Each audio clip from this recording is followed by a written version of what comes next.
Are you? Wow. Uh, Yes, exactly. Wow. yeah, I was thinking Right. earlier, it's very brave of people to go out and about and travel and move around in this environment. Like, oh, Yeah. got some guts. Yeah. You got lots of guts, girl. I don't know. It's better than New Zealand, let me tell you that. Oh, yes. Yeah. Yeah. So it gives me great pleasure, lovely soul family, to have today as our special guest, Penny Kelly. Penny Kelly is a naturopathic physician. She's an author, a publisher, an expert in consciousness, and you can find, Lucy has put the links on the live stream here for where you can find Penny. I kind of want to really make the most of our time together, because I feel as though Penny has got so many pearls of wisdom to share here. And it's such an honor to have you here, Penny. Thank you. Yeah, just a very big welcome, first of all. Well, I have to say, it's really good to be here. And I'm really honored that you asked me to, join you and have a conversation. Not very many people are interested in the kinds of things that we are going to talk about. So, well, I mean, I shouldn't say that. They're interested, but they're not, they just seem to feel like they don't have any power. And that's the one thing I want to get across, is that this is where your power starts. So yes. And I have to say, I've got your book, Penny's book. It's an older version. You've got a newer one, I do believe now. Yeah, I do. But it's a gem. It's a wonderful book. I can't recommend it highly enough. But as we move into these, possibly more challenging times ahead, more than anything, we've got to really put our attention on our health. Yeah. So, Penny, perhaps would you like, I'm going to just give it over to you. Yeah, there are so many avenues we can pursue, but what would you like to share about health today? Well-being?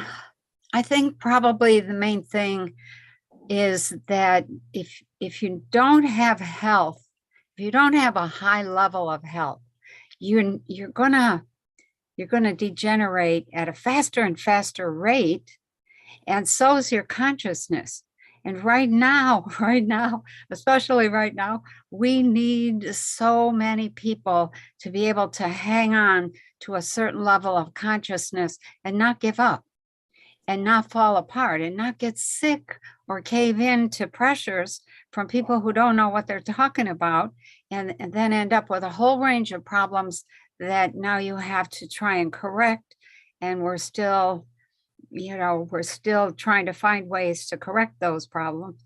But that whole message, it's a combination of health and consciousness, and where do we want to go as a group of people, as a civilization. So another concept I want to get across is that it is never too late. Never.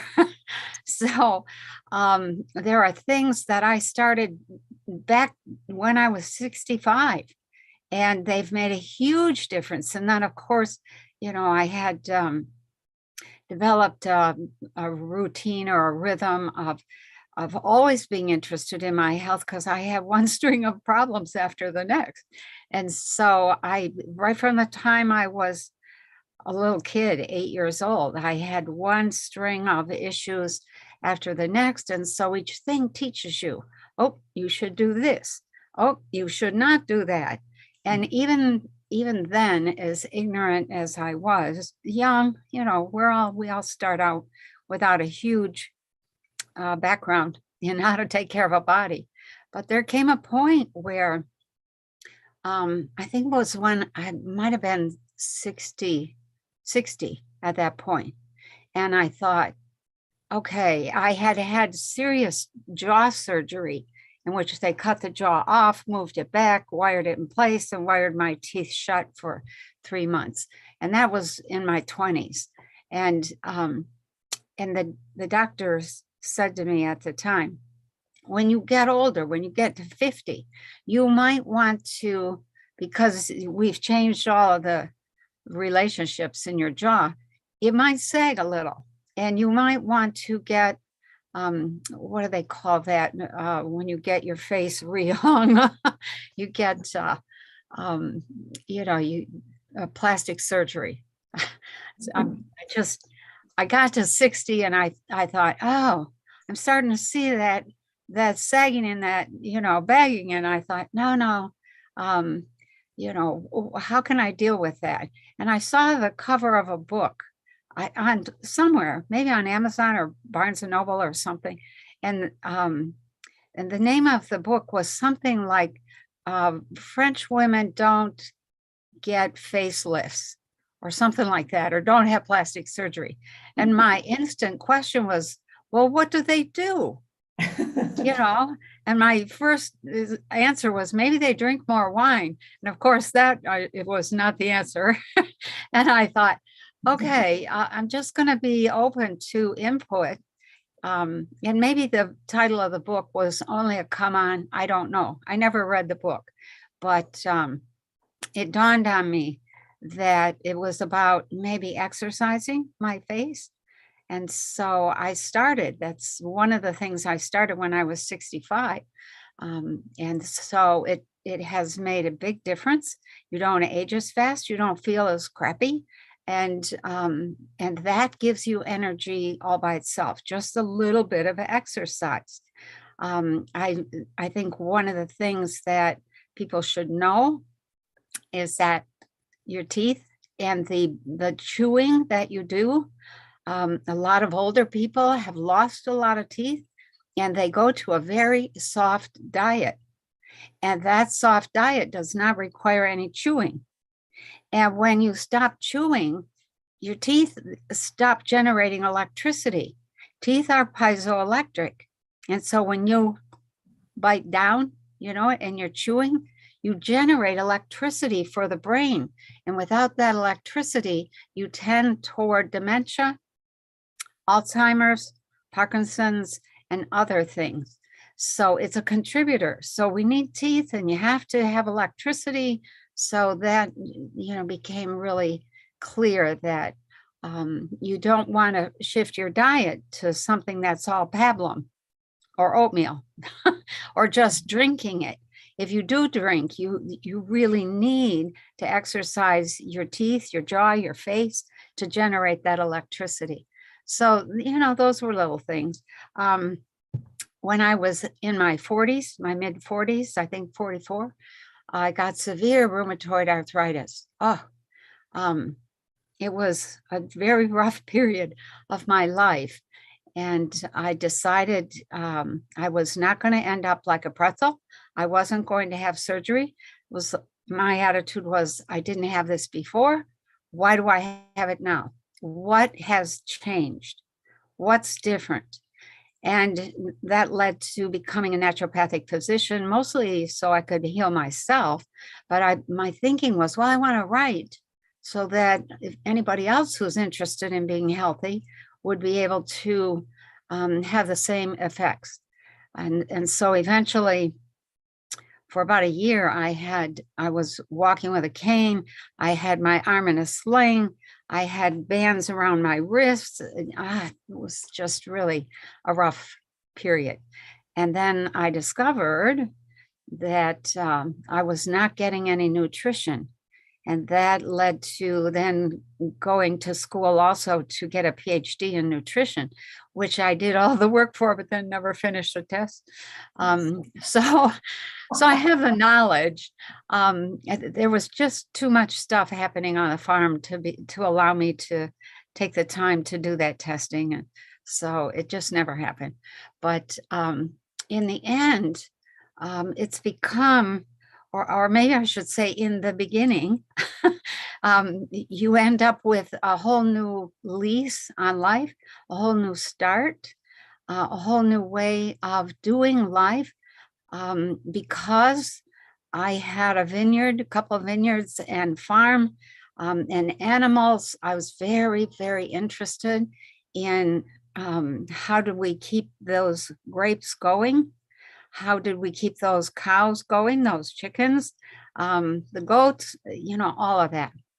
And that led to this synthesis at one point where I realized everybody needed the same thing. They all needed calcium, magnesium, potassium, certain amount of sodium, a certain amount of iron, zinc. They needed all the same things that the human needed. And at that point, the whole world became very simple for me. It's about nutrition. It's about how we clean ourselves out. I learned detox from Dr. Nicholas Gonzalez and Dr. William Kelly. Amazing procedures.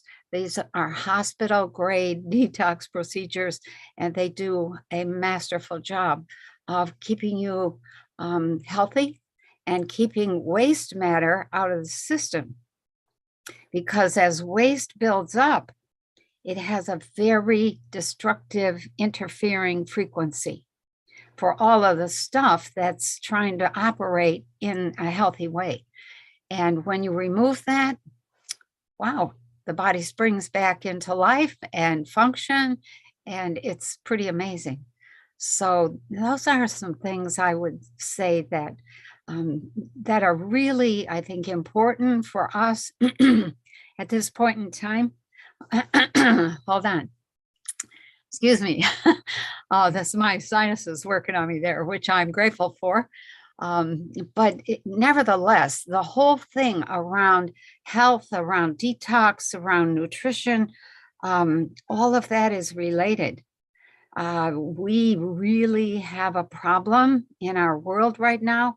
We are allowing agricultural practices that are destroying us. We are allowing medical practices that are destroying us.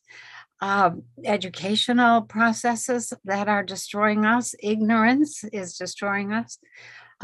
There's a lot of things. There's a lot of work, put it that way, that has to be done. So, yeah. Thank you, Penny. And so I'm imagining that you treated yourself. Your rheumatoid arthritis is completely gone, is it? Yeah, right.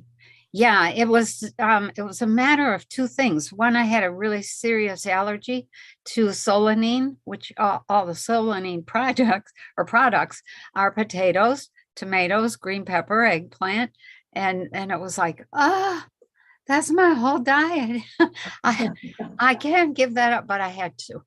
I had to stop with that. I was seriously allergic to tea. And I was drinking 2-3 cups of tea every day, black tea. I was really sad to have to give that up. I had to find other kinds of tea. And then I had to boost my nutrition a lot, just a huge amount. And part of the process of becoming a good farmer and a naturopathic physician was meeting other people, scientists, researchers, people from Michigan State University who were doing some experiments here on our farm, and talking with them, learning from them, teaching them, because we were doing everything organically.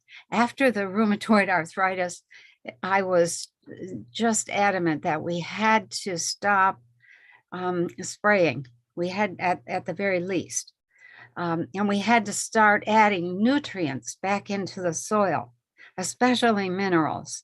You can't build a structure without minerals, because minerals in the body are like the big steel I-beams in a skyscraper.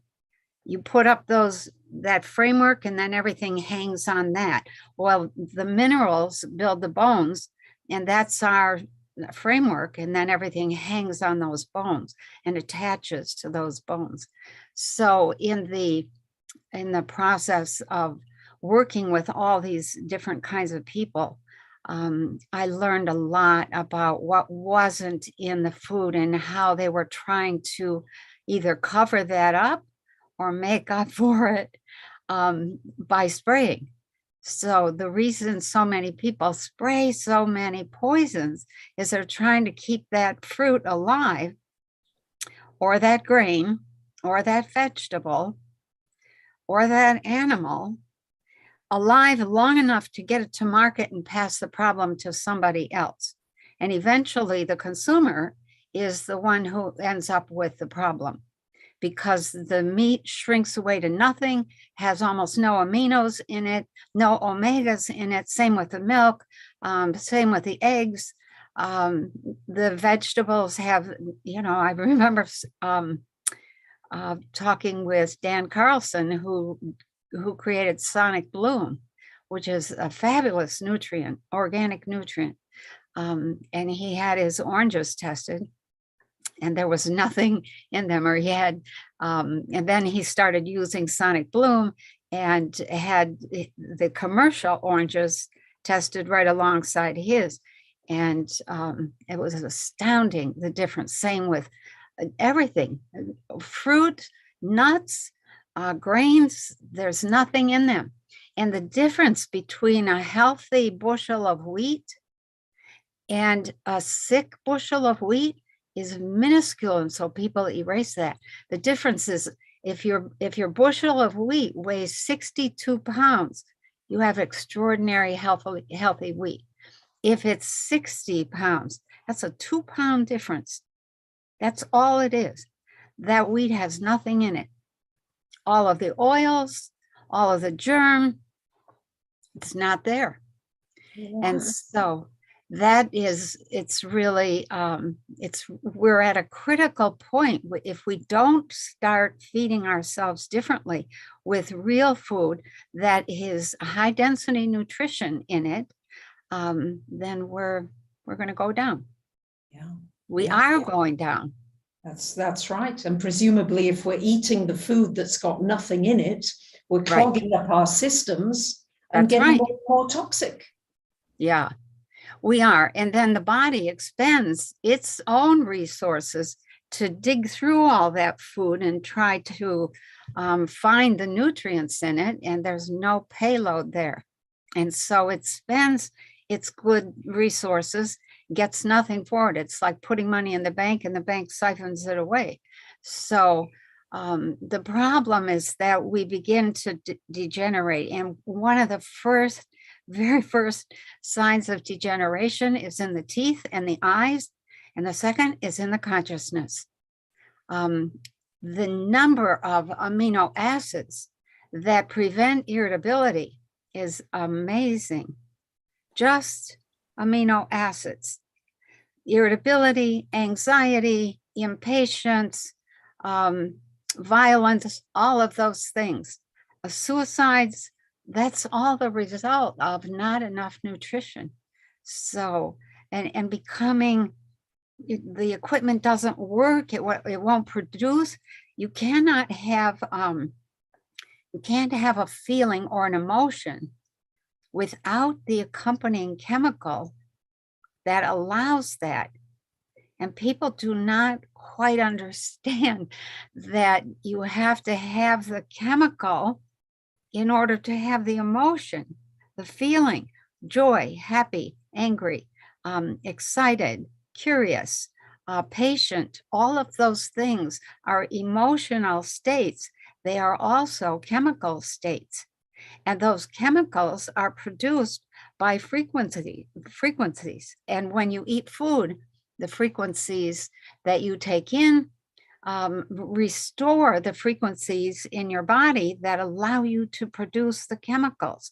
So frequency is primary. Chemicals flow from those frequencies, and then emotions and decisions and thoughts and actions flow from that. So it's a sequence. And right now, we don't have very many good sequences out there. So. Wow. So where would somebody start? Where could we start at this point? Well, first, you have to set a goal. So that would be the first start. My thing was, I just wanted to get over rheumatoid arthritis. That was the first goal. And then later, after I was better, I thought, okay, let's just maintain. And then maintaining became the goal. And then as I got older, once I reached 70, I thought, okay, maintenance is really important here. I'm getting older and older. And now I'm in my mid 70s.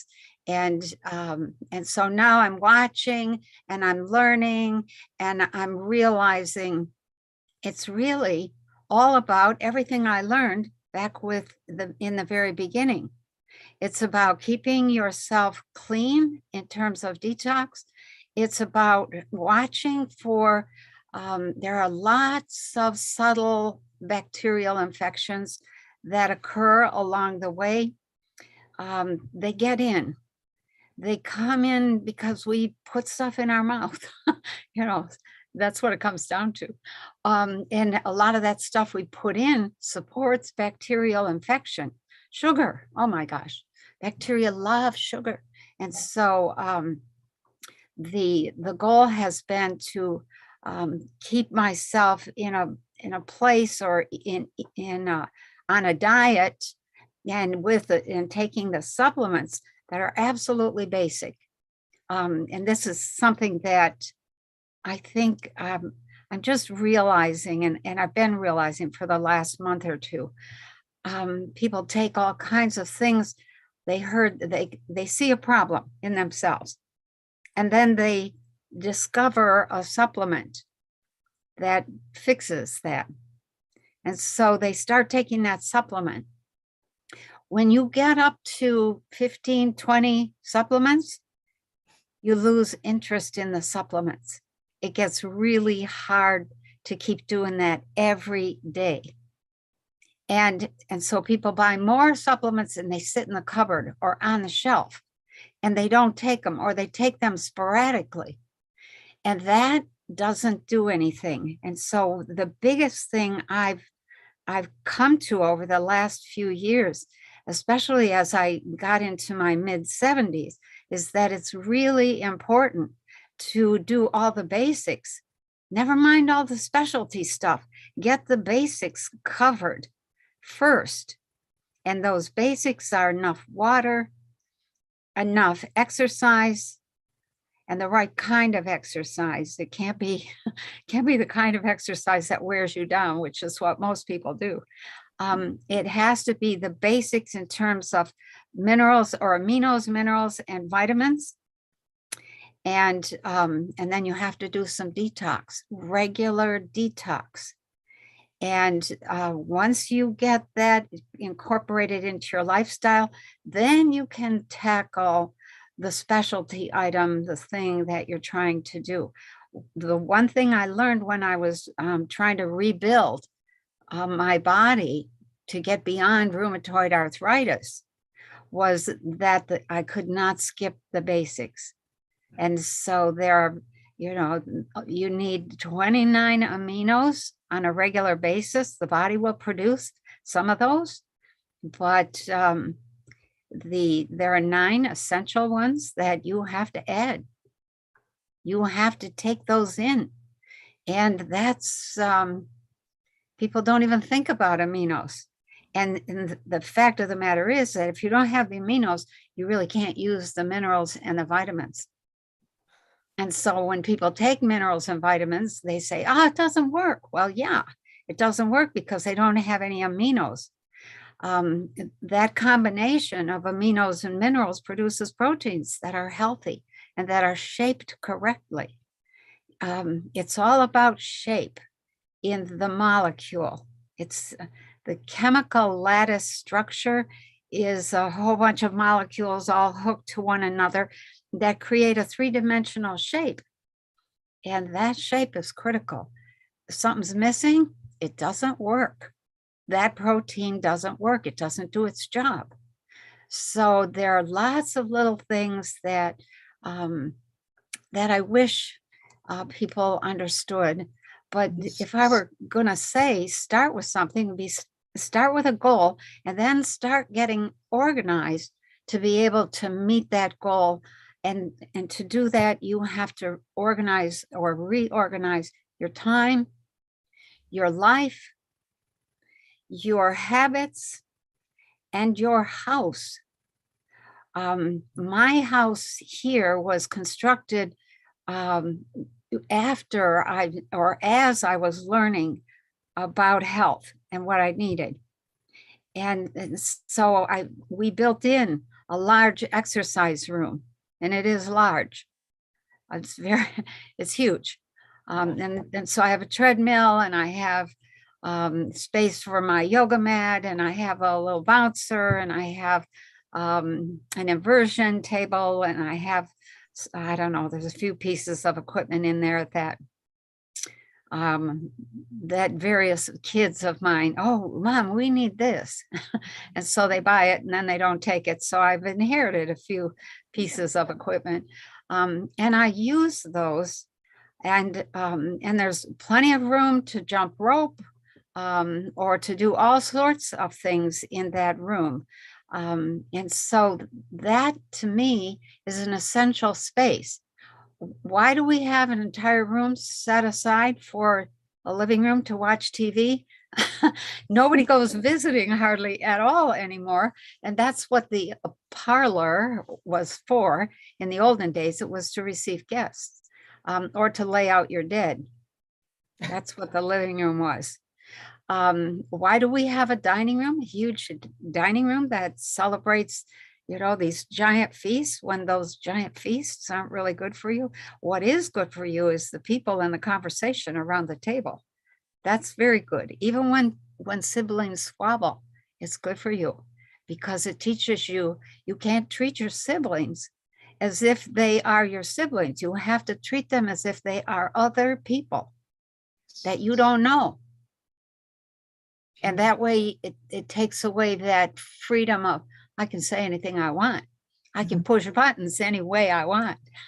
So we do need a small space to eat on a regular basis, but we eat way too much food. And the fact that there's nothing in it is worse. Yes. So yes. So those, you're going to have to invest in some kitchen equipment in order to get the kind of nutritional punch that you need. You may have to redo your bathrooms. All of our bathrooms here are healing rooms. They have extra deep tubs that you can get in and soak right up to the neck. They have places, benches to do various packs, coffee enemas. People freak out or faint at the mention of an enema, but it's still an important healing procedure. There are all sorts of, we made the walls extra thick so that sound would not be transmitted from room to room, so that when someone's sleeping, that's really, they're not disturbed by every little sound going on in the rest of the house. So, we could redo, rebuild, redesign our houses, should redesign them to have those kind of spaces being prominent. A bathroom that's a healing room, an exercise room for movement, the tiny house. If you have a tiny house and you're not in the southern temperatures where you can go outside and exercise all year round, then you are just putting yourself in a small coffin and you're not free to move. I have a very big place here and I get more movement than I even want. And there are lots of stairs because there's like four stories here. I live in an old barn. And it's really important, I think, for people to think about their house as an adjunct to healing. And we haven't gotten to that yet, but I think we will. And then there should be a room where you can grow food. It should have lights. It should be a greenhouse type addition. There are appliances that are now being sold. I think LG has one. It's the size and shape of a refrigerator. It's got a glass door on it, and you grow greens, microgreens in it, so that you always have enough B12, that you always have all of the nutrients that a seed, when a seed sprouts, it has like 800 times more nutrition in it than the finished plant. So, you can get some pretty dense nutrition just growing sprouts and greens.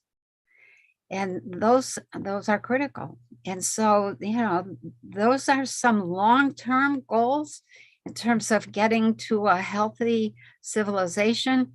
Some of the further goals, I think, are going to be to be able to grow food in a specific frequency zone, which we don't quite have that technology here for most people on Earth, most Earthlings, I'll say. But that technology exists. And what you get is super fresh food that is absolutely loaded with nutrition. And that is critical to being able to continue to evolve and to become high consciousness beings. Because if we stay on the road that we're on, we're going to die out. It just comes down to that. We will not survive. Yes. So, yes. Yeah. Oh, thank you, Penny. I've got to say, you look terrific. You're a walking example of things that you do. No, really. Yeah. Yes, Oh, thank you. It's really important. You're walking your talk. Yeah. The goal, I think, overall, is really to enjoy life, to be healthy, to be able to move and to run and to, yeah, actually, you just reminded me, I was out to dinner. I went out to dinner with my daughter and son-in-law. This was about a year ago. And I wanted to bring my leftovers. You put in a box. And I don't go out to eat very often, but this one leftover I wanted, and I left it on the table. And we walked all the way out to the parking lot, and got in the truck, and then it was like, oh, I forgot. So I said, wait, let me run back. I want that. And so I ran. And when I came back, my son-in-law said, wow, you can run. And I was like, well, yeah. And he said, no, I mean, really run, not just jog, run. And I was like, uh-huh. And I guess that really impressed him. And I was aware for the first time that maybe my children can't run anymore like I do. And I used to say to my mother when I was taking care of her at the end, she did really well until she quit exercising, and then she went down. Anyway, so don't quit exercising, people. Don't quit. So anyway, I used to say to her, Mom, you're giving up too many motions. You have to be able to do everything. You have to be able to jump down off of a chair or get up on a chair easily. And after she died, she came back to me and in a dream, and we were talking. It was a very lucid dream. And she said, look at this. And I have a big building where you can walk out on the flat roof, and it's like 9 or 10 feet down. She jumped off the roof, and I was like, oh no. And I look over the edge, and she's looking up at me. She said, how do you like that for keeping my jump? And I was just I burst out laughing. It woke me right up. It was like, oh my gosh, she's telling me that she's beginning to regenerate on the other side.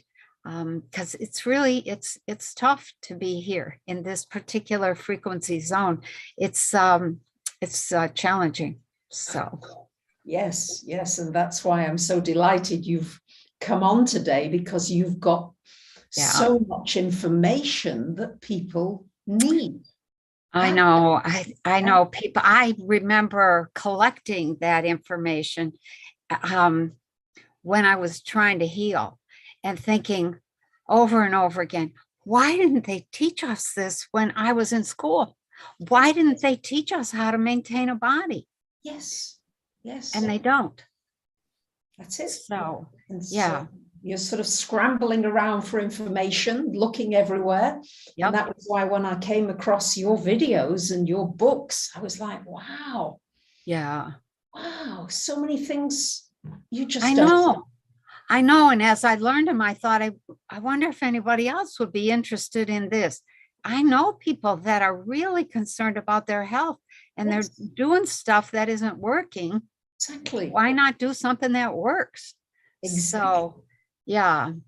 Yeah. So it's really, I think at this point, it's something that is, how do I say, non-negotiable.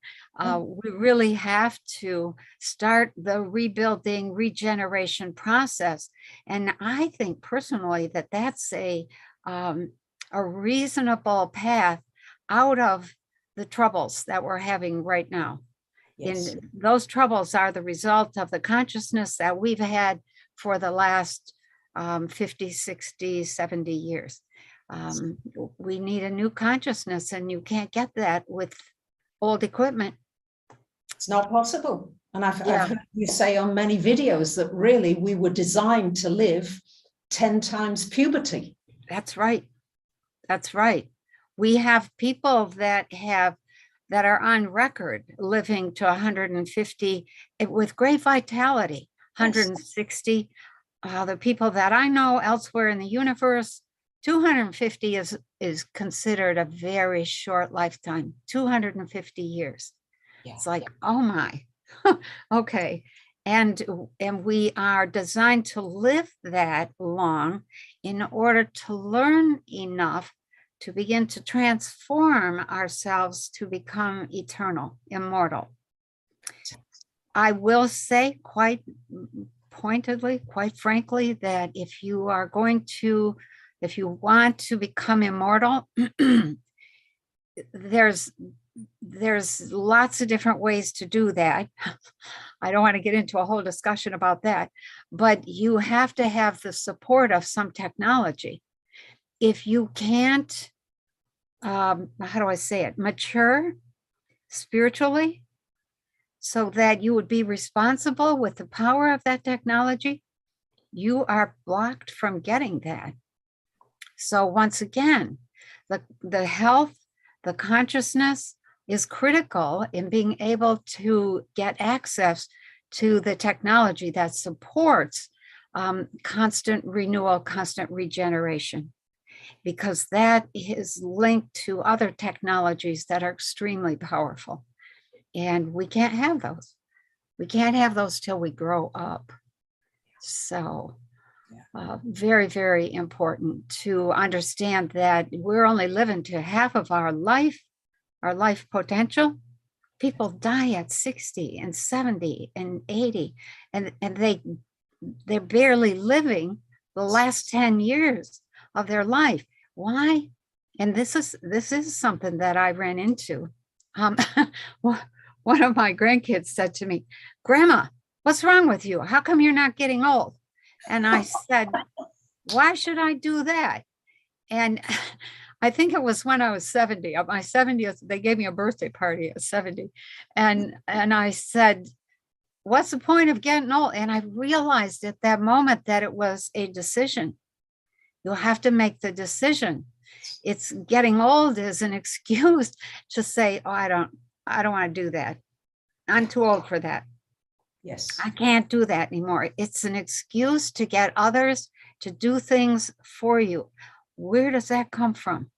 That comes from the need to be taken care of. Where does that need to be taken care of come from? It comes from the fact that we do not have permission to take care of ourselves first. And we have not fallen in love with the self or the body that we have. So, we end up with, I want you to take care of me. I need you, I want you, etc. It all starts with that. And that's just, it's like a manipulation to bring others into our lives. Others will come into your life, especially when you are supremely healthy and full of what my grandma used to call piss and vinegar. And so, there's this spark that you have, and there's a clarity, there's a maturity, there's a power. It leads to eventually becoming realized with a capital R. And so health is really the first step along that road to becoming an enlightened being. And there's actually two kinds of enlightenment. One is you turn into light. The other is you generate light. And I actually have been working on both of those to see, okay, what happens first? But I can't do that unless I am in a period where I'm not dealing with an aching back. I'm not dealing with my blood sugar or my sinuses or my whatever. You have to be healthy and you have to feel good. Yes. And that's really the bottom line. Yeah. Absolutely. Yeah. And how can we ever heal our earth if we don't really connect with ourselves and our bodies? That's right. Yeah. That is so true. Yeah. If you can't take care of this body, then the earth is a body that you don't give a darn about. And we really need to clean up our earth, our water, our soil. The soil is dead. People do not know what living soil is. And it's soil that is bursting with microorganisms of all sorts, little bugs, little worms, little bacterias, all, millions in a teaspoon of soil. And water, people do not understand that there is a difference between living water and dead water. And living water has a left-hand spin in the molecule, and that spin can only be maintained if that water is kept moving, kept cool, and is not subjected to heat or standing still in a pipe waiting for you to turn on the faucet. It dies in that environment. A dead water, the molecules have a right-hand spin. That right-hand spin is centrifugal. The left-hand spin is centripetal. Centrifugal is explosive. Centripetal is magnetic. And it builds form. And it builds tissue and structure. And the whole system benefits. There have been people that have just healed from drinking living water, have healed from cancers and things like that. So that should give you an idea of how powerful living water is. And we do not, we just, we have to have water, but we haven't installed the technology on a planet-wide basis that allows that water to stay alive. And there are technologies that you can buy and install that will keep your water living, keeps it circulating. And the water needs to be in contact with certain minerals. So once it comes up through the earth, if you pump it up before it comes to the surface of the earth, that water is not mature. Mature water is dead water, or is living water. Immature water is dead water. So if you pump it up from the deep aquifer before it comes to the surface, or wherever you can hit water, that's considered to be immature water. It's dead. It's only when it rises all the way to the surface on its own that it is living. And we now have technology, I think Brander Water, I forget the name of the guy that, gosh, I know it like my own name, who did a whole bunch of research on water and really discovered how does water work and how does it operate. Water, living water, will float a stone. That is so unheard of. Living water at a temperature of 4 degrees centigrade will float a stone. It's that dense. And it's magnetic. So it just holds that stone. And it's, we don't see that kind of thing. We just don't see it. Wow. Oh, yeah. And all of that was discovered in Austria 100 years ago. What have we done with that? Nothing. Yeah. It's like, okay. Wow. Okay, next, people don't implement what wisdom, what knowledge we have. So, yeah, we're going to have to implement some of that stuff. And I think as we, as we design things of the future, this is my engineering side coming out here. As we design the homes and the systems, the infrastructure of the future, we know how to stay healthy. We have to take that into account. Yes. And people can't say, oh, I need the cheapest house I can get. I mean, maybe a starter. You might start with a shack that provides a roof and keeps the rain off of your bed and your computer. But beyond that, it's taking you down if that's all it does. If you have the old kind of heating, if you have the old kind of water, you're going down.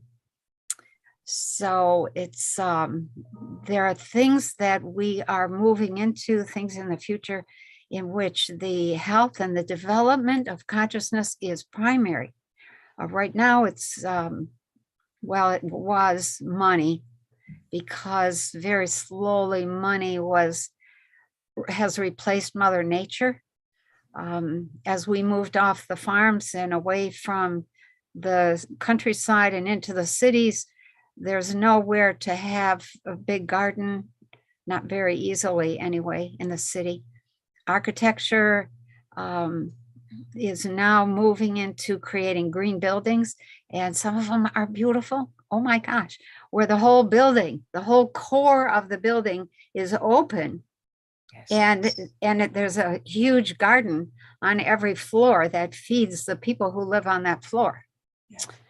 So water is kept living.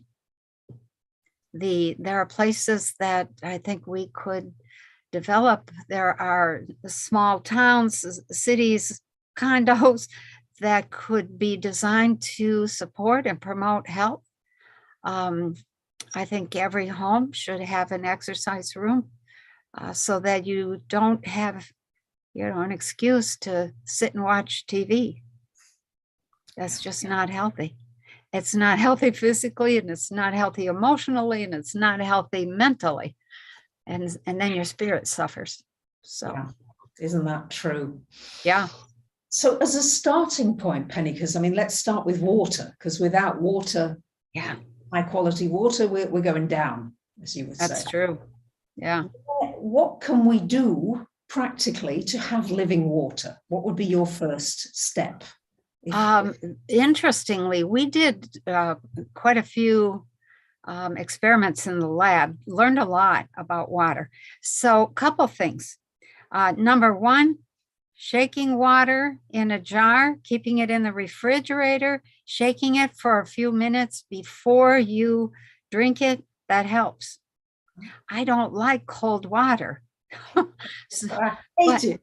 Yes. I know. I don't like ice. I don't do ice. I'm one of those people who's like, don't put any ice in that. Same. Yeah, but that shaking of that, if you like cold water, that's one way.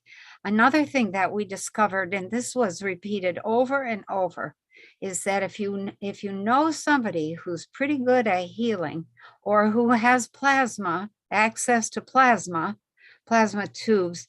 I don't have my plasma water here, but there's a couple gals that have been students of Marin Kesh, the physicist who has discovered so many things about, I think these are things that are critical to us becoming a space-based civilization, not tied to the planet, not having to leave, but not tied.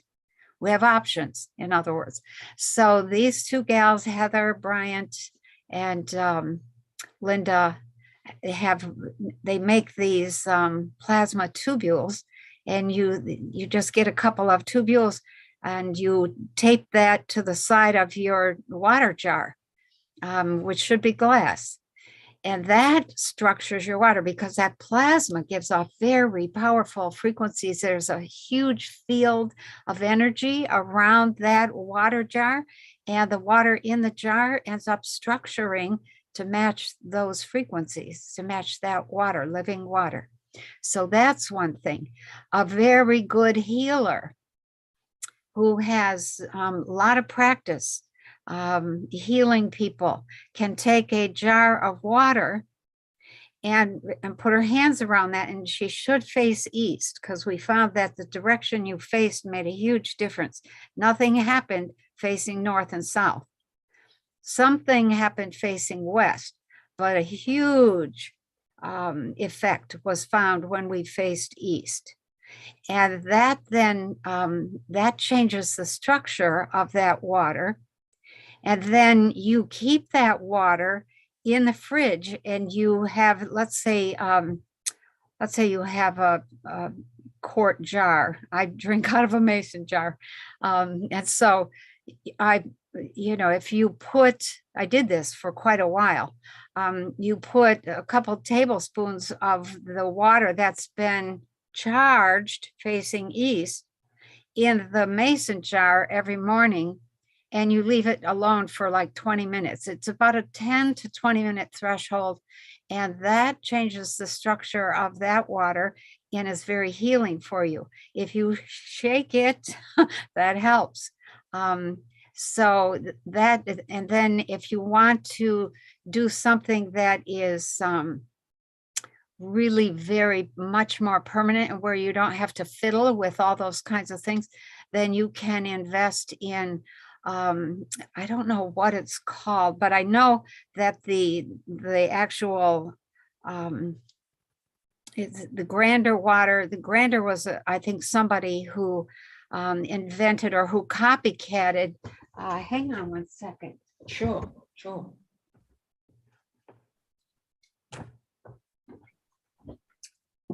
Hang on, let me just look up my own chapter. I want this guy's name. So on water, the important thing being here that it's really key for us in terms of understanding how water works. And so hold on one second here. Schauberger, that's his name. Victor Schauberger discovered all these facts about water. He was an amazing physicist. Also worked in the US. I think the US brought him from Austria to the US, and he did some things here, but his magical thing was to discover this, it's kind of an oval shaped metal that thing that circulates water inside of it. It's not huge. I'd say it's maybe 1.5 feet high and maybe 10, 12 inches. I think it had a 1 to 1.6 ratio of size and shape, which is kind of a magical ratio in the world of engineering. And so he then put some metals in that and got the water to circulate, and voila, it's magical. Schauberger, I don't know what he calls his invention, but somebody copied that. Somebody named Grander copied that and made one that also works. And I think those are both available if you Google those. If you install those, if you're building a house and you install those, they make a huge difference. Huge. Oh. So, could you spell those names, please, Penny? Victor Schauberger. Schauberger is Schauberger. And Grander is just like it sounds, Grander. And I think it's called Grander Water. And I don't know what Schauberger's gadget is called. Wonderful. So those are some options. If you're drinking city water, you really need to get some sort of reverse osmosis system or something to strain out chlorine, fluorine, fluoride. Fluoride replaces calcium.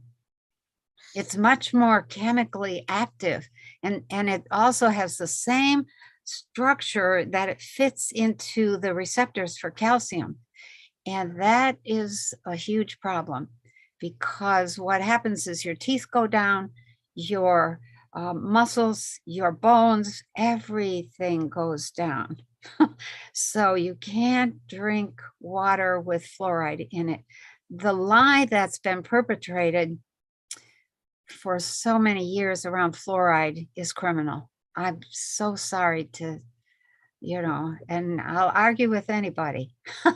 I've read the research, a lot of it. It's not healthy. It doesn't prevent cavities. In fact, it helps dissolve teeth, which keeps the dental industry going. Yes. So I'm with you. I've seen somebody who's very young just losing all her teeth. Oh, wow. Yeah. Yeah. And I recently heard within the last month or two that a couple of years ago, they upped the amount of fluoride that they were putting in the water in order to dull perception, which is a side effect. Every mineral creates a certain kind of feeling and perception in the body. And the effect of fluoride is to make people passive and to dull perception. Oh, that doesn't matter. I don't care. That kind of thing. Yes. Yes. And the news is that apparently my friend in the UK says they're reintroducing the fluoride into the water. Oh, that's okay. That's what I heard. So, okay, well, look, thank you for those. Those are really great ideas, which I'm sure I can see the chat is very lively. Okay. What about distilled water? People are asking. Distilled water is okay. Distilled water, the complaint people often say is, oh, but it pulls minerals out of the body. It only pulls out the minerals that are inorganic and cannot be used by the body. It's not going to pull out anything that has been already structured in. I add trace minerals to all my water. I have a big reverse osmosis system here. And that is, I fill the quart with water. I add some trace minerals. I add 1 to 2 drops of peppermint essential oil, and the plasma tubes are taped to the side, and that's what I drink. Wow. So, yeah, you could add lemon. You could add spearmint. You might add a little bit of lavender, but I don't know. Lavender to me tastes soapy when it's mixed with trace minerals. So I don't want to be eating soap. So no, thank you. Yeah, and peppermint essential oil increases your clarity and your perception, and it improves your digestion. So in addition to fresh breath and good taste in your water, it makes water interesting. I did not like water when I first started drinking it.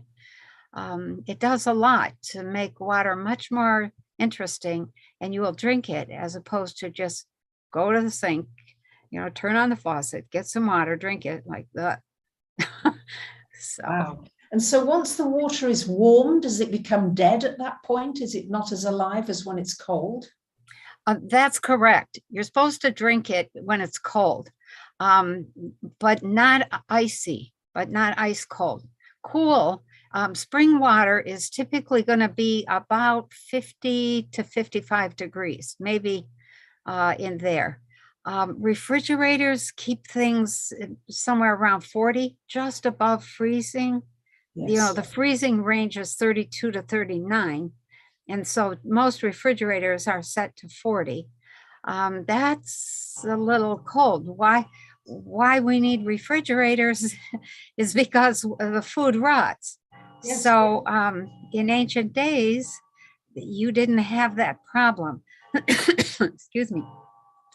And I have done a lot of experimenting here with food that I have grown here on the farm.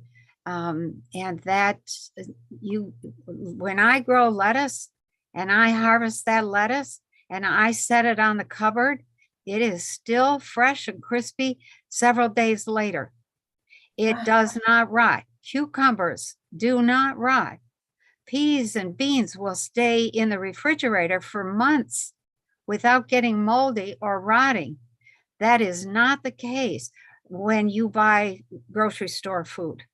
No. You have to bring it home and eat it quick before it rots. Well, that is a clear sign that you're eating food that doesn't have enough minerals and sugar in it.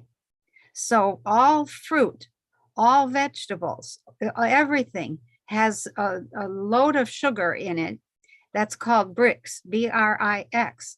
That Brix is the sign that that fruit is mature and ready to eat, that that vegetable is mature. And what that sugar in that fruit does is prevent decay, and it prevents insects and bugs and bacteria from getting into it.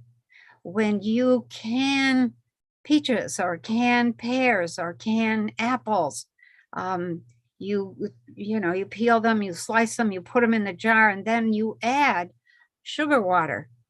Why? Because that sugar, it bonds with all the water, and it makes water unavailable to bacteria. So bacteria cannot get a foothold and doesn't grow. Sugar, I mean, I know that we have problems with white sugar, but we're not talking about that kind of sugar. We're talking about complex carbohydrates. And that's in a plant. The reason that plants get attacked by bugs is because they cannot produce enough complex carbohydrates. They don't have enough Brix. So in a grapevine, if you have if you have a whole vineyard full of sick plants, you're going to have an invasion by bugs. The insects are nature's garbage collectors, and they're there to take those plants down and get rid of that fruit so nobody is harmed by it.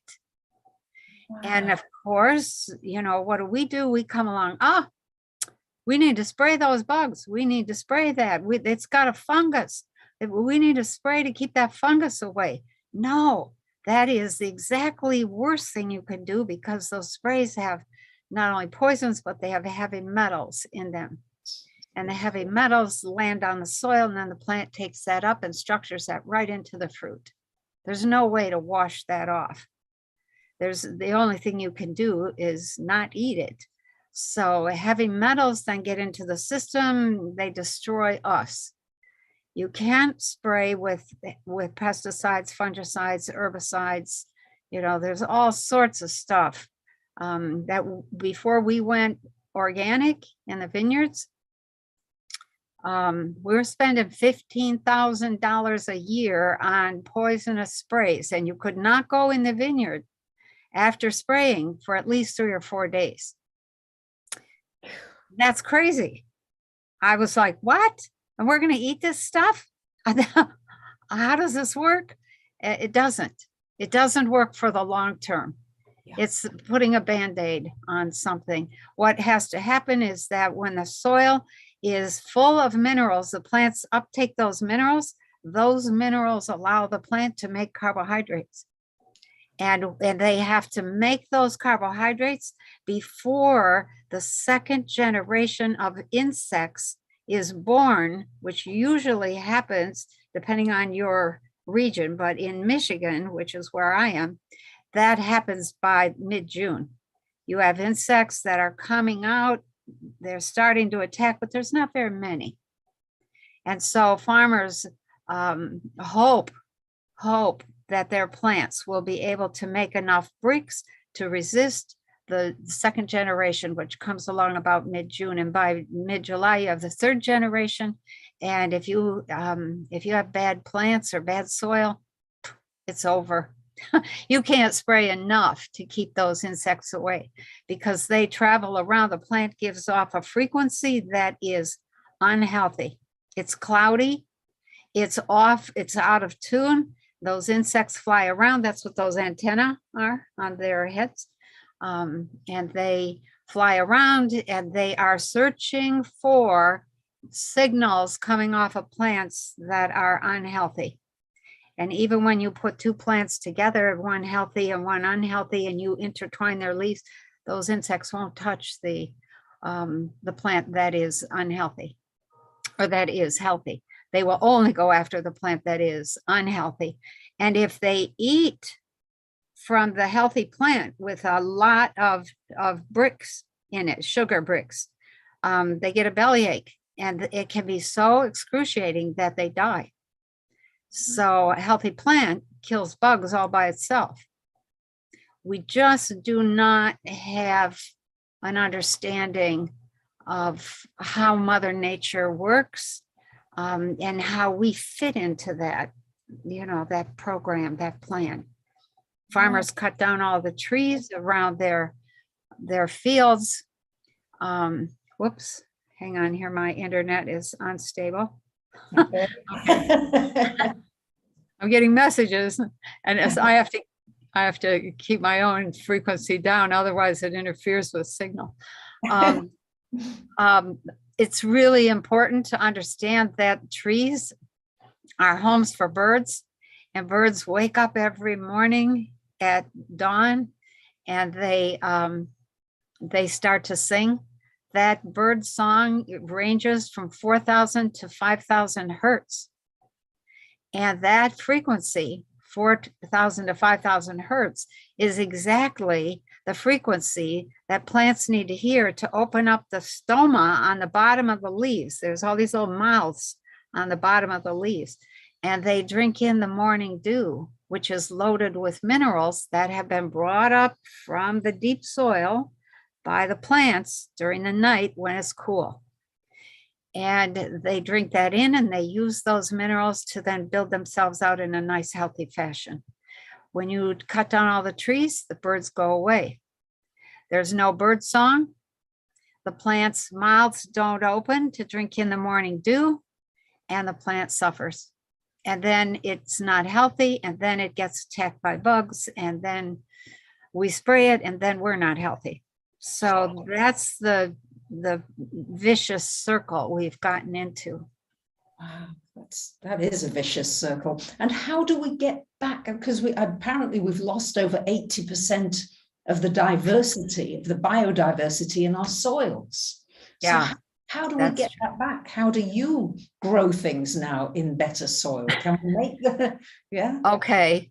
Yeah. So the best way is cow manure, chicken manure. It is basalt minerals. You have to remineralize your soil regularly. The old time way was nothing in and nothing out from the farm. In other words, you didn't bring anything in and you didn't let anything go out, because it was a system that recycled its own minerals. Trees are essential.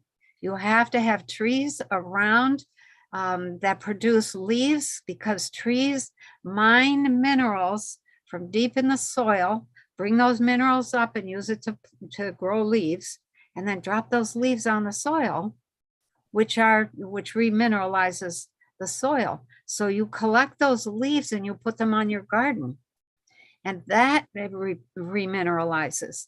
If you can get some Mount Marillenite clay and just a dusting of that remineralizes soil. You can buy a truckload of basalt. The truckload will cost you maybe $20 for the basalt, and it'll cost you $420 to ship it. So, and then you have to have the equipment to spread it. But even in a small amount, you can put some on your soil, turn that soil over, and what that adds with those minerals, they add frequency, which drives chemical, electrical transactions. So those are some ways that you do it. There's biodynamic. We became a biodynamic farm. You take advantage of the characteristics of certain herbs and certain elements and certain forces. You make compost. All those things are absolutely fabulous. They help tremendously. Farmers used to do that until big agribusiness took over, and it's like, who's going to spread enough cow manure on 1,000 acres? That's not going to happen. So, yeah. Wow. I mean, the neighbors for miles around would say, that's enough of that. Yeah. Wow. There's so much for us to change, isn't there? We've got to just about change everything around. And yeah. You know, I just want to share something. Speaking of the smell, once a year, the farmer across the road used to clean out his cow pens. And it was an unholy smell for 3 or 4 days. And so if I was teaching a class here, people would come and they go, and so the neighbor was, his name was Dio. And if anybody complained to Dio, he would just kind of loop his thumbs in his belt and say, yeah, isn't that the greatest smell? That is the smell of money. And I was like, okay, he's right. So yeah, people are all into perfumes. I'm really into natural smells. yes. You know, when a plant gives you its smell, it's saying thank you when it puts off an aroma. And so you learn to look for, or to smell for those kinds of things. Wow, how beautiful. And most of this is just not taught. Yes, it's not in the system. It's just everything is so sterile. Yeah. It is. It is. The whole illusion is that that we are being attacked. We live in this military mindset that we're being attacked by everything, bacteria, viruses. You know, that's a major I don't know, that we have to, that's a major issue that we have to change. Bacteria is like virus. It's a stage of degeneration in your own cells. And there are 16 stages of degeneration that a cell goes through before it gives up and dies. And those stages, the first 4 stages, you can regenerate pretty easily. But then you get into various kinds of bacteria. There's a couple of bacterial stages, and then you're in a fight. And if it degenerates further, you get into viruses. And if it degenerates further, you get into spores, and then fungus and cancer. So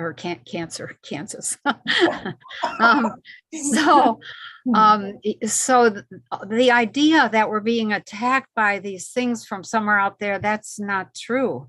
That is a blatant sign that you are degenerating. So, and that has to be understood. And there's been quite a bit of resistance to that, because that undoes some of the pharmaceutical mythology out there that they can save everybody and everything. It's too bad. Your viruses, the reason there's millions of viruses is because when your individual cells degenerate, you're producing your own unique viruses. And yes, a lot of times they'll transfer. Same with bacteria, they transfer, and they will affect other systems. But the goal is to not be degenerating in the first place. Whoa. Yes. Yes. Yeah.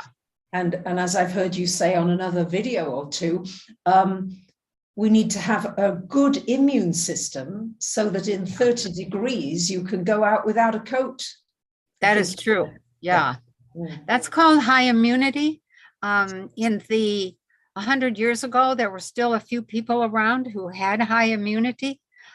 Children would go out and play in the snow, barefoot without a coat, maybe a light sweater in some cases. They would play in the mountain streams.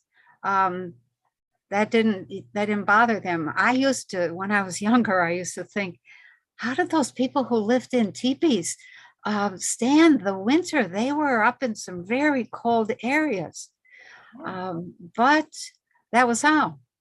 They're extraordinarily healthy. Their immune systems functioned in a way that didn't just protect now we have degenerated to such a degree that the immune system is fully engaged just trying to prevent bacteria and viruses and fungus from taking over. But the higher functions of the immune system are to produce an energy field that keeps you warm. Yes. And that keeps your eyes able to see a huge range of frequencies. We don't have that anymore. Yeah. We can barely see, I'm wearing my own glasses, but that's high immunity has been lost. And that's when you get to the level that we are at now, where you cannot think for yourself. That's the tipping point for civilization as to whether it's going to die out or not. We are very much in danger of dying out altogether. We'll continue on for a few hundred years or so, maybe not even that long, but it will dribble on, and more people will leave, and we won't be healthy enough to reproduce.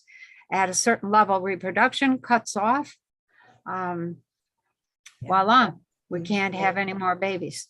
The systems within us are designed to self-destruct in the same way that plants, give up and collapse, or animals. We have to have certain levels of health in order to continue to exist. Yes. Yeah. And we must make it a priority. It really needs to be the priority. I mean, yeah. I so can't emphasize that enough. It's like, okay, well, how do we get this across to people? So when I was writing, Getting Well Naturally, there was a point at which I had to say, okay, no more pages. You can't put any more in here. It's too much for people to get their minds around. But the goal is really, I think, for us to start anywhere. Yes. Some people start by changing their kitchen. Some people start by changing their diet. Some people start by doing detox. Some people start with exercise. I tell people, start wherever you want and just keep adding the elements that bring good health and supreme good energy, and don't quit. Don't quit. Yes. Because why shouldn't we have a good immune system? And you don't you shouldn't be getting sick, really. No. Should we? Yeah. I mean, no, we should not. Not the design. Yeah. No. And one of the things that comes with that high immunity is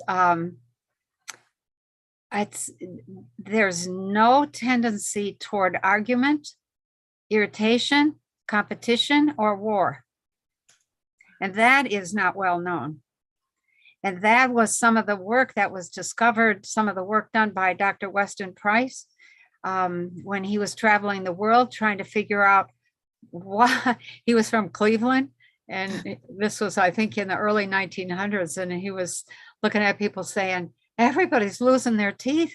Everybody's got the big bugaboo back then was tuberculosis. Yes. And nobody knew what that was from or how to heal it, how to cure it. There were a few people who did know a few things about it.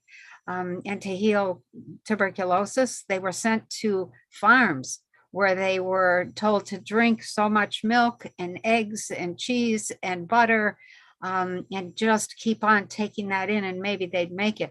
But that was before we started pasteurizing everything, when milk was still healthy for us. And, butter, all of that was much healthier. And so Weston Price discovered that that people in those ancient days did not go to war like we go to war at the drop of a hat, and which just creates so much resentment everywhere.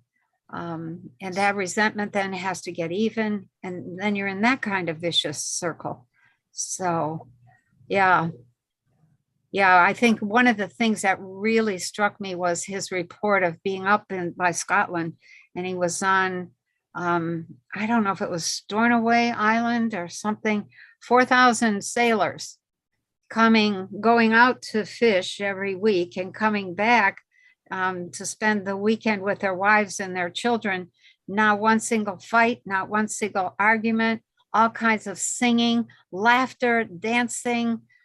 I read that and I thought, well, hell, we can't even put 3 sailors on on anywhere and without them getting into trouble, causing some kind of fight. What that is all nutritional. So high immunity, it makes you immune to wanting to fight, immune to war, immune to aggravation. Yeah, it raises the frequency. It does. Yeah. Yeah. Yeah, that's really where it's at, Bracha. That's the frequency that we're trying to, move up is where we're trying to get to. Yeah, but we've got to get the basics at least in place before we're going to be able to go. That's true. I have to share this. For years I had the attitude that I inherited from my Catholic religion, which was the body is bad. It's evil. It needs to be, you need to atone for having a body. And for God's sakes, don't touch the thing. Don't talk about sex. Don't think about sex. That only happens when you're married. Blah, blah, all this crazy, ridiculous rules and regulation. And so there came a point where, I thought to myself, okay, I'm going to ascend. I'm going to be like everybody. I'm going to join that ascension thing. And then about that same time, I started doing some research more and more out of the body. I was investigating different planes of existence. And I was spending a lot of time in the place where people go after they leave here. I call it the well, let's not get into all that. Anyways, spend a lot of time with all the people who have died, who are not really dead at all. They just don't have this kind of body anymore.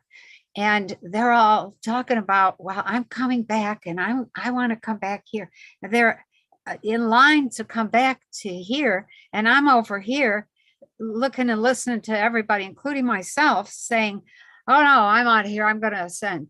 And then there was this moment where I had this realization, like, what's wrong with this picture? They're all waiting to come back. We're all waiting to get out. What's going on here? What's wrong?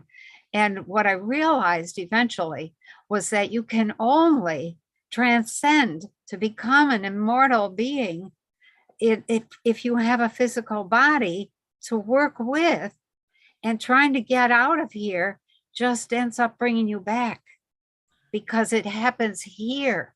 This is where the magic happens. And Don Juan used to say to me, it's all in the body.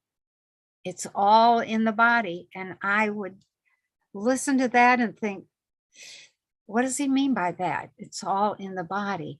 And after years, a couple decades of learning, studying, figuring things out, it became clear with that whole I'm out of here attitude. It's like, forget that. I'm making as much effort as I can to stay here as long as possible, to learn as much as possible, to get the wisdom I need to really expand. Yes. It's about expanding. Yes. Not getting out of here. Yes. So, yes. Yeah. And if we can survive, the people of Earth have really quite an extraordinary destiny in terms of spiritual, physical, merging. A lot of people give up the 3D, the physical, because it's so hard. And it's challenging. And so they just go to being a body of light or an etheric being or whatever you want to call it. But the goal is for us as a civilization is to remain physical and expand the consciousness to become a demonstration, if I can say it that way, of a new kind of being who hangs on to that, the juicy intensity of being physical, and all the tastes and the smells and the feelings and the motions, the actions, the challenges, the excitement of being physical, and yet still has this extraordinary power of consciousness and the ability to generate light. Wow. So that's the destiny. And we just need to stay alive long enough to be able to begin to regenerate and then to generate the kind of being we want to be. So. Wow. Oof, I get goosebumps with this. It's, thank you. It really is an amazing, we have support coming from other places in the galaxy, but we have to do it ourselves. Yes. Yeah. Exactly. Yeah. And each one individually has to take personal responsibility. That's right. That's right. Yeah. I have kind of a crude way of, saying that, but nobody can pee for you. You have to do it for yourself. Exactly. Yeah. Nobody can do your perception for you. You have to perceive for yourself. So it's every man for himself without being disconnected or uncaring. Yes. How do you balance that kind of thing? People try to pick one or the other. I'm going to care and I'm going to forget myself and take care of everybody else. And then they're left dangling. Yes. Then there's the people who don't really care about anybody. They won't connect and they're all alone, and that doesn't work either. No. So it's this combination of how do you take care of yourself first and love generously, tremendously, wisely, and bring other people to that place where they take care of themselves, take responsibility for themselves. And then you all move along together. It's nice. Yes, you sparkle along, it's like little sparklers. Right. All, That's so true. Yeah. Wow. Yeah. So we have a lot of our work cut out for us over the next, especially this next 4 or 5 years is the turning point as to whether we make it as a civilization or not.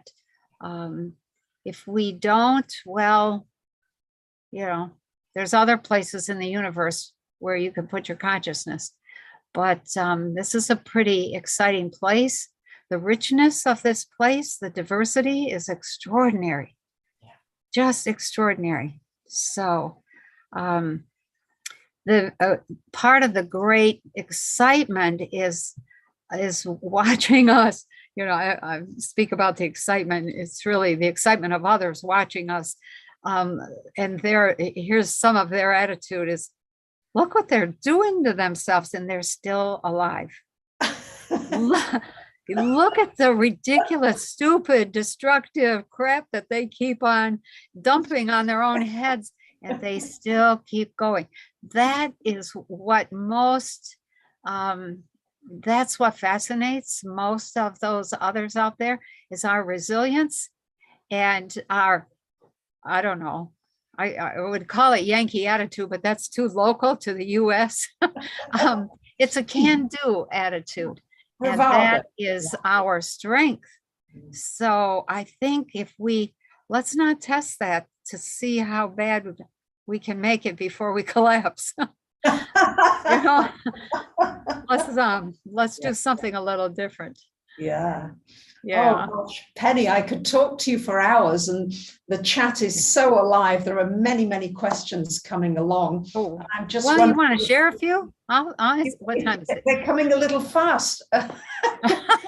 Oh, okay. I haven't got my immune system that high enough yet. Lucy, do you want to post any? Is there any urgent question? Oh, there you go. Is she? Maybe Daphne is posting something. Okay. I should probably turn the chat on. It's all right. I'm just so enjoying just being with you. I didn't want to be distracted in any way at all. I know. I know. I get caught up and forget, hey, there's questions here. This is so helpful, inspiring, self-reflective, loving. Thank you. Penny, are you singular? I'm not sure what that means. Singular? Single? Yeah, I'm single. I don't know about singular. Oh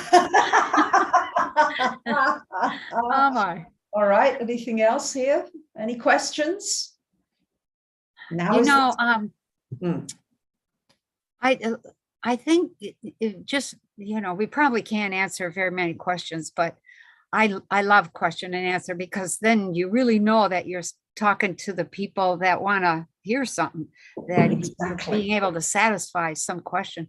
But I want, if this is like our closing, what I would really like is for people to understand that this body is your vehicle. It's not you, but you're responsible for it, and it's your way of being here. And so don't be afraid of it. Don't be afraid that it's going to do something that you don't want it to do. As soon as you get to that point where you're afraid it's going to do something you don't want it to do, then you're going to be all caught up in that consciousness. And what you really need is an attitude of, well, let's see what happens when I do this. Let's see what happens when I do that. And don't be afraid of trying things, of pushing yourself just a little bit, because you don't have to suffer in order to be healthy. You do have to do some different things that may push you out of your comfort zone, but that's not bad. Okay. So. Fantastic. Penny, I'm freezing. I'm going to turn my heating on. 1 second. Okay. Go ahead. It's really cold at night here. Oh gosh. Oh, it's night there. Okay. In the day, it's not so bad, but Greece does get cold in the winter. Right. Now, there's a ton of questions. Okay. The Rife machine, frequency machines, what's your take on those? Very helpful. Very helpful. They are, I think, the beginning of what will become a global medical system of frequency adjustment. They're very useful. They don't have many side effects. You can do things with them that you cannot do with drugs or surgery. Great. Thank you. Thank you. Sorry. What about, somebody's asked about Kagan water, Kagan. Oh, I'm not familiar with that. So Kagan water, I might have to check that out. Okay, no worries. Okay. How do we recharge the water in our bodies? The best way is through breath and through bouncing. Just if you don't have one of those little tiny trampolines, a bouncer, we call it here, then just stand at the sink and hold on to the edge of the sink and go up and down on your toes. Just bounce. Beautiful. You'll discover you can't bounce very much at first because you'll be out of breath in a very short time. But do that several times a day. That recharges you. It cleans your lymph system, and it helps to clean the liver. So, good question. Thank you. Gosh, they come fast. Let's see. What do you think about light language, Penny? I don't do light language myself, and very few people understand what that is, but I know a few people who do light language, and I think that that's one of the ways that those people, when they use that language, they're shifting the frequency environment for themselves at least, and typically for their whole house.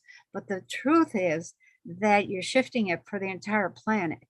So it's every word you speak, every thought you have, every action you do shifts the entire reality, the entire set of frequencies out there. You are not insignificant. Not at all. Absolutely. Yeah. Right with you there. Gosh, it's so I usually like to pick them out, but all right. Just zoom. Any advice for vegans? Yeah. I would say a couple things. Vegans, ketos, carnivore diets, vegetarian, carbohydrate diet, all those are what I consider those to be tools in the toolbox. They aren't maintenance type things. They are, when you have been eating a lot of meat and a lot of junk and you want to clean out, the vegan diet is a really good way to do that. You really have to be careful, because if you're not getting enough B12 and a whole bunch of other things, you won't be able to make intrinsic factor. Intrinsic factor is what allows you to absorb the nutrients in your food. And if you're not absorbing, you're going to degenerate, and it'll be slow, but it'll still occur. If you are vegan and you get some kind of disease, then you have to adjust the diet accordingly. So in the system that I was trained in, if you get an alkaline-based cancer because you've been vegan and eating nothing but salads and fruits and vegetables, then you had to go to a meat diet in order to counter that. Food is to be used to create conditions, intentional conditions in the body. Otherwise, it's all just fads. So I've been vegan. I loved it. I hate washing greasy pans. So it was, the reason I was vegan was because I was lazy. And I had to correct that. Now I use food to create a constant state of balance in the body. And that's really the way that it should be used. So other than that, I don't have any complaints about vegan. It's really useful. If somebody's been on a really bad diet, it's really hard. Be aware that if you go to one particular diet for any length of time, like the Eskimos, all meat and fat. They don't have any enzymes anymore to digest fruits and vegetables. Why? Because they don't grow fruits and vegetables in the Arctic. So when you stick to a particular diet for a while, you give up enzymes. And when you give up enzyme capacity, you give up options for healing. So rotate through all the foods. You need them all. Wow. Somebody is asking, any particular diet for depression? Depression is caused by inflammation, massive inflammation in the body. Probably the best thing for inflammation is going to be citrus diet for 3 or 4 days out of each week, and pancreas enzymes. Pancreas enzymes cut inflammation in the body, not digestive enzymes. Digestive enzymes are ox bile, papain, pancreatin, there's a bunch of others, pineapple, ox bile. But pancreas enzymes are enzymes put out by the pancreas that cut inflammation, digest food, restore, repair. Pancreas enzymes do everything. And I would say probably I need to do some detox. So yeah, there's no, for deep depression, if you need a boost, if you're on like a drug of some kind, Wellbutrin or one of the others, if you can get either SAM-E or iodine, if you don't have enough iodine, you're going to end up depressed. Iodine plus B2 and B3. And B2 is 100 milligrams of B2 and 500 milligrams of B3.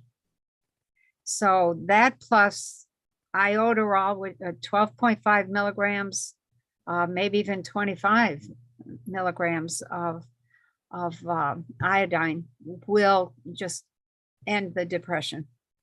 But there's some things to be aware of with iodine. You have to, if you have none in your body and you start taking a big dose, and I'm talking about if you're talking the recommended daily allowance that the government's put out there is 125 micrograms.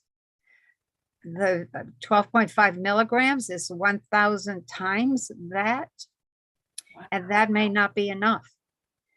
those recommended daily allowances out there are just enough to keep you alive, but not heal you, but not allow you to die, so that you'll stay alive and you'll go to the pharmaceuticals to boost your, to hopefully get healthy. It doesn't work. You have to have the nutrient. So when you get, we call you get loaded with iodine, and you reach that loading dose point, you'll have heart palpitations. That's your body's signal. Says, okay, I have enough iodine. At that point, you cut that dose in half. Okay, so if you start out with 25 milligrams of iodine and the B2, B3, and then after 2 months, you get heart palpitations, or 2 weeks, whatever it is, then you back off. You cut that in half and go down to 12.5. If you still have some heart palpitations, you cut that in half. You cut the tablet in half, or you take the dose every other day. Better to cut the tablet in half, 6.25. And depression just sort of melts away. The other thing is SAMe, SAM-E. SAMe stands for S-adenosyl L-methionine E, and it is used in the Krebs cycle. And the loading dose is 800 milligrams for 2 weeks, and then drop to 600 milligrams for 2 weeks, and then drop to 400, and then for 2 weeks, and then 200 and maintain. So I can't give medical advice. I'm teaching what I do and what I have observed works in other people. And these are things that they're very important for us to share among one another without being taken as medical diagnostics or medical advice. Yes. But if we don't share what works, we're lost. Yes. We're absolutely lost. So just know that I'm just sharing that this is something that is very potent in terms of, and there are medical and supplement companies that have that information. A lot of us don't have time and energy to go digging around to find all that stuff, but I do. I make that my business to kind of keep at least a partial thumb on what's happening, because there's a lot happening. So. Well, thank you, Penny. Are you all right for another couple of questions? Yeah, go ahead. Yeah, I got a little bit of, it's later. Yeah, a couple more. I mean, as I said, I could talk to you for hours, and maybe you would consider coming back again. Yeah, sure. Point, because you're very popular. Okay. Yeah, that's I would. That would be fine. Lovely. Okay. So what about hot flashes? Somebody's asking. Hot flashes are that the liver is plugged up. It's overloaded. It needs to be cleaned out. You can either do a liver flush, or you can do a set of coffee enemas every day. A coffee enema is, most people have a heart attack when I mention the word enema, but that it's not about cleaning out the colon. When you put coffee inside the anal opening, the mucous membranes right inside that opening are in 100% communication with the liver. And it causes the liver to dump its toxic crap that it has collected, and then it goes out the back door. And so when you do the liver flush, or you do the coffee enemas, which are a little mini liver flush on a regular basis, that just it helps. The other thing is a set of herbs. We call it Vitex here. Vitex, very powerful for hot flashes. So do a little bit of research there for Vitex. Thank you. And what about sleeping? What would be your recommendations around sleep? You need amino acids. You have to, if you don't have the right amino acids, you can't make the neurotransmitters. You need melatonin, serotonin, you need, all of them. Dopamine, you get those from the aminos. And so that's really critical. Also be aware that if you eat within 2 hours of going to sleep, your equipment is going to be churning, and that may cause you some difficulty. If you wake up in the middle of the night, 2, 3 o'clock in the morning, that's a red flag that your liver is not, it's complaining to you. The liver gets active 2 or 3 in the morning. And when it wakes you up, it's saying to you, hey, I need help. I need support. I'm not doing well here. And so you toss and turn for 2 hours until the priority in the body passes to the next set of organs, because they rotate in importance, each one taking a turn at doing its thing. But that's a liver flush, again, coffee enemas, amino acids. Wow, there's so much to learn, isn't there? There's so many questions here, and I'm very conscious you've really contributed so much of your time here, Penny. That there would be no end. So okay. I would say this. I have a newsletter that kind of puts out there some information about the classes I teach. You might want to come and take a class.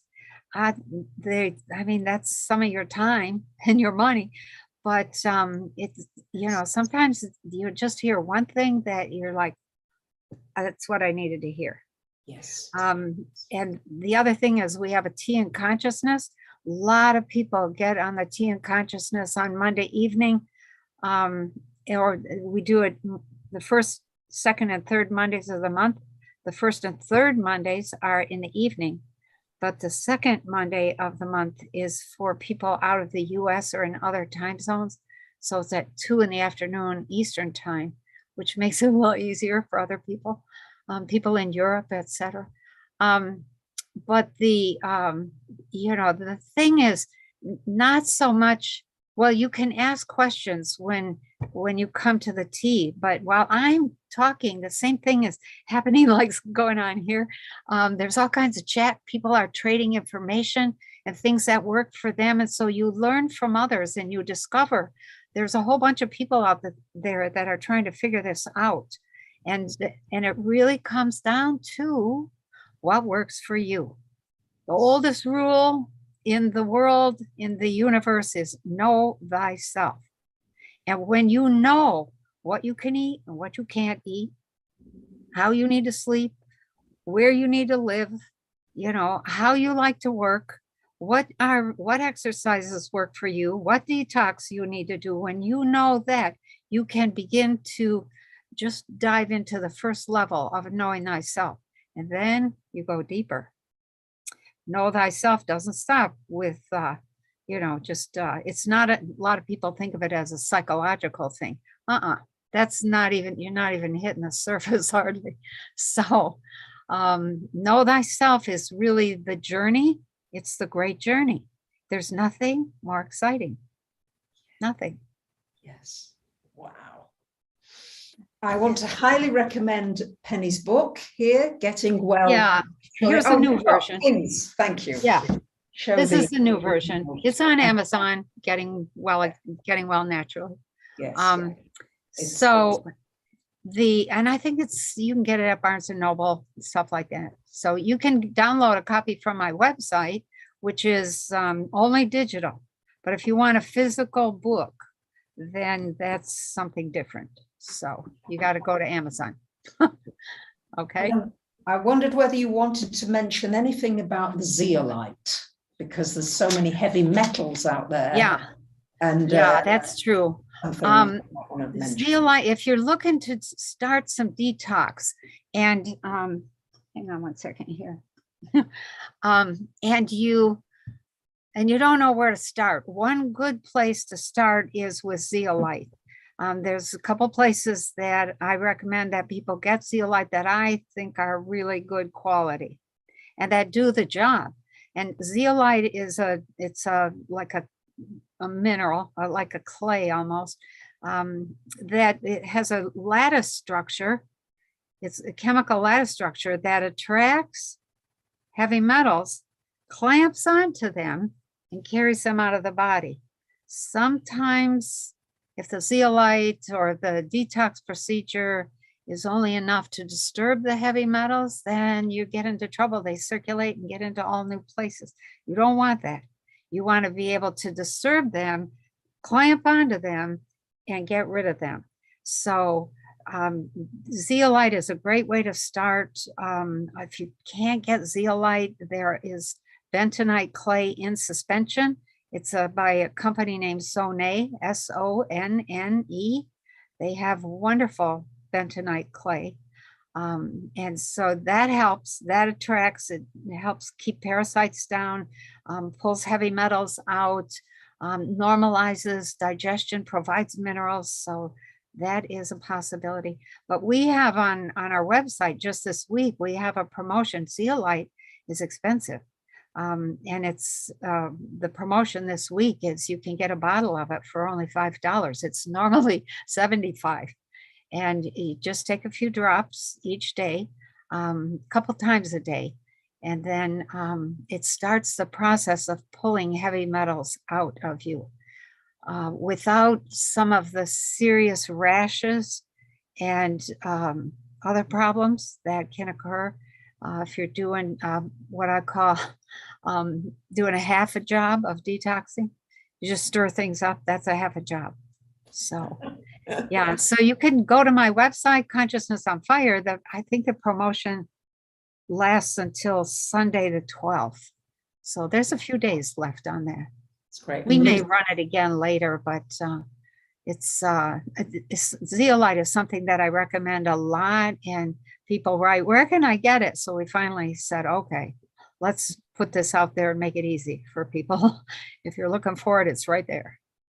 That's great. Somebody's asking, what about celery juice instead of zeolite?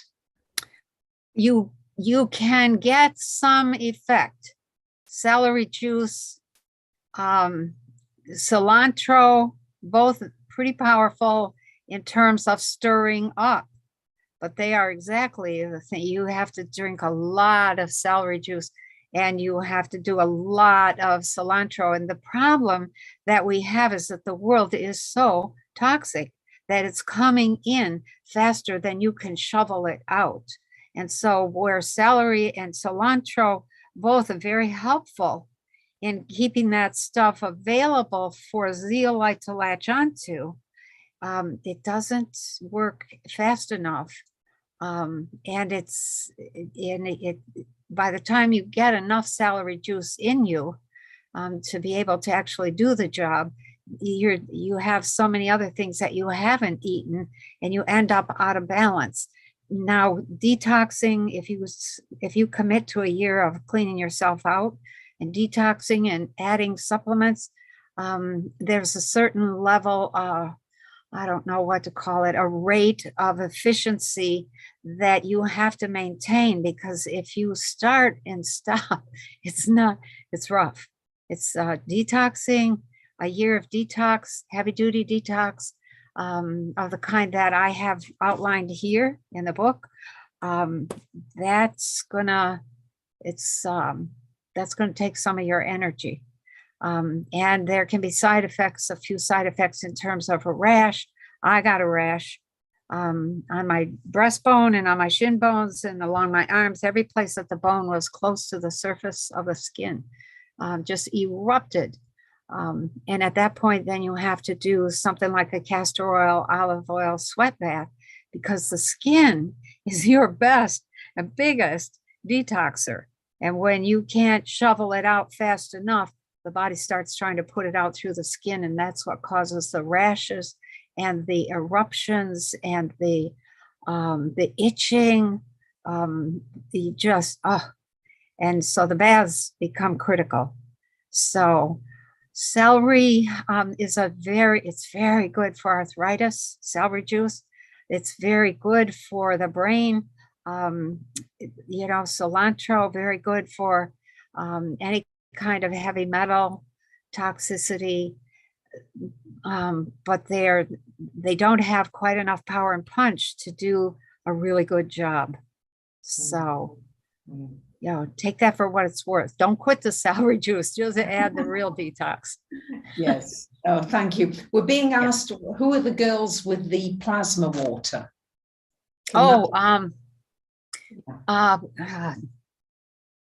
I think, I forget what the name of, they just formed a little company, Heather Bryant. Yes. And Linda, I forget Linda's last name. I think we have that on our website, on consciousnessonfire.com. Yes. There's a page called reference. Up at the top, you'll see a thing called reference. Click on that page and you'll see, I think that they are referenced there. So if not, then we'll put them there quickly. Okay. Wonderful. And I think Daphne is posting them in the chat. Oh, very good. Oh, excellent. Yeah. Oh, I forgot Daphne. Yeah. Yes. Thank you, Daphne. Yes. Thank you, Daphne. Thank you, Lucy. You've been terrific. Yeah. Thank you, Jimmy, for helping here today as well. Couldn't be without you all. And huge thanks to you, Penny. And you're welcome. I hope we can arrange another date when you would perhaps visit again. Okay. Maybe sometime in January or February, that would work. I just want to say thank you for having me, because I really think that this whole subject of understanding how to get healthy, how to maintain, how the systems, plural systems, are supposed to work together, nature, humans, plants, animals, water, soil, all of that. It's all one package. So thank you for inviting me to come and talk about that. Thank you for saying yes. Yeah, you're welcome.